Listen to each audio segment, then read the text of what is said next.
Greetings everyone, and welcome back to week number 12 of Batt's Picks, the show where I've gone and taken a look at all the games that have come out this week, so you don't have to, and thus bring the more interesting ones to your attention. Now, right away, I have to say that this is one of the weeks where it just exemplifies exactly why I decided to do this series.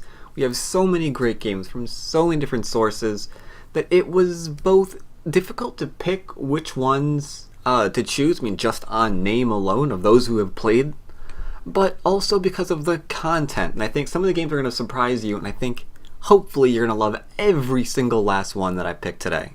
And right away, launching into game one of this week's Batt's Picks, we've got this game over here. And you might be thinking to yourself, well, who played this one? Is it Yisadol? Is it Ghoulies? Is it Chen?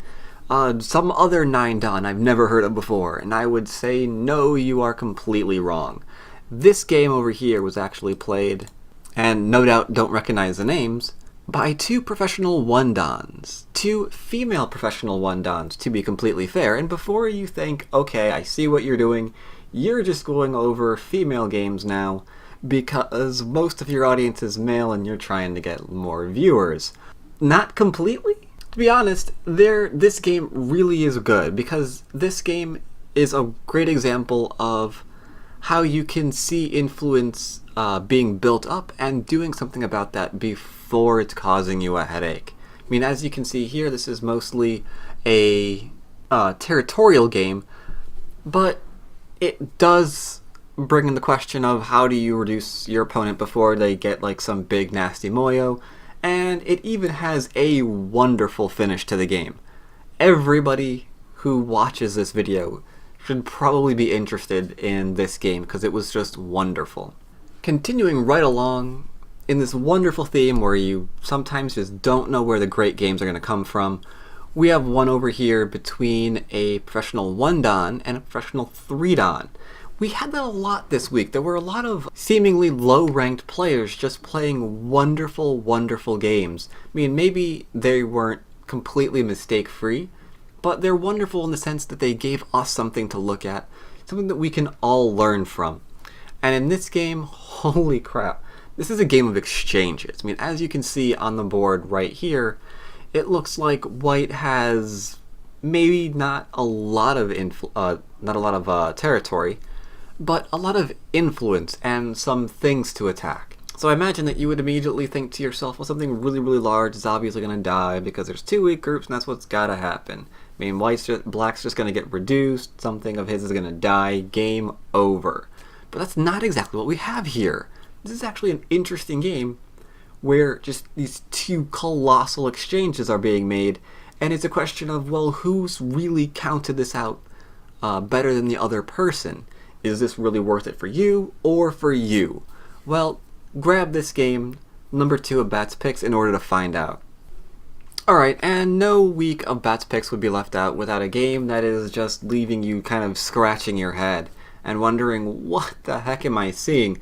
And as you can see here, Black opening in a very, very, very unorthodox manner is going to immediately launch into that sort of feel.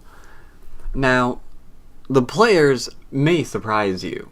I imagine that all of you know who Yisadol is, but who is that top guy? Who is Black in this game?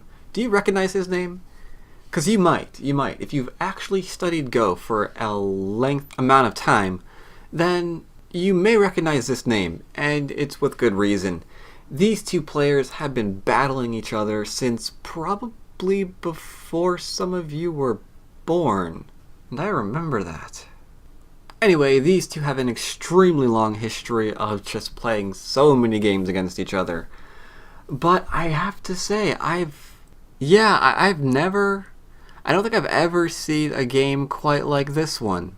But I'm sure that you're going to find it interesting. I'm sure everyone here has a soft spot in their heart for those unorthodox openings. I'm sure everyone likes to see Yisadol in action. And now we have a game where both of those are coming together for your entertainment and perhaps for your learning.